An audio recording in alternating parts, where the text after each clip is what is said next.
Hello mga kabatas, isa na namang mainit na issue ang bumungad sa atin, ang impeachment complaint laban kay Pangulong Bongbong Marcos na isinampa ng Duterte Youth. Ano nga ba ang ibig sabihin nito? At gaano ito kalakas para matanggal si President BBM sa pwesto mismo? Tara, pag-usapan natin yan legally and politically. Unang nag-viral ang sagot ni Vice President Sara Duterte sa media. No comment. Walang sinabi si VP Sara kahit siya ang anak ng dating Pangulong Duterte at ang nag-file ng complaint ay kaalyado nila. Si Representative Cardema ng Duterte Youth. Ang reklamo, culpable violations of the Constitution, betrayal of public trust, dahil daw sa pagkilos ni Marcos na makipag-cooperate sa International Criminal Court. Medyo big deal ito.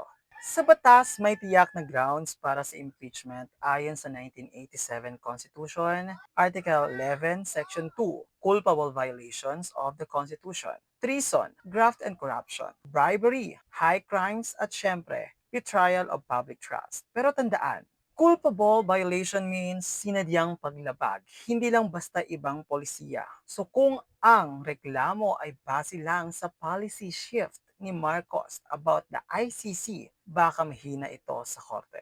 Paano nga ba ang issue sa ICC? Sa ilalim ng Rome Statute, naging miyembro ang Pilipinas noon. Umalis tayo noong 2019 sa panahon ni Duterte. Pero ayon sa Supreme Court, maaring managot pa rin ang mga opisyal para sa mga ginawa habang miyembro pa tayo. So kung ang argumento ay nawalan tayo ng sovereignty dahil sa cooperation, kailangan pa ng matibay na ebidensya. Policy change is not automatically a constitutional violation. Ngayon, paano ba talaga ang impeachment process? Una, kailangan ma-endorse ng at least one-third ng House of Representatives. At pangalawa, pag na-endorse na, dadalhin ito sa Senate para sa trial. At pangatlo, dito, kailangan ng two-thirds votes ng mga senador para makonvict. Ang mayorya ng mga mababatas ngayon ay pro-Marcos pa rin. Kaya unless may pasabog na ebidensya, mahirap ito maipasa. Let's look at the past. Sa kasong Joseph Estrada noong 2000, hindi natapos ang impeachment, pero napatalsik dahil sa EDSA 2. At sa kaso ni Renato Corona noong 2012, unang successful conviction dahil hindi nag-declare ng SAL-in. So anong lesson? Evidence plus media plus public pressure equals possible conviction. Pero kung wala ito, hindi uusad ang complaint. Ang tanong, pwede bang ma-disqualify si Marcos? Yes, pero only if makonvict siya ng Senate. Pag na-convict, pwedeng matanggal sa pwesto.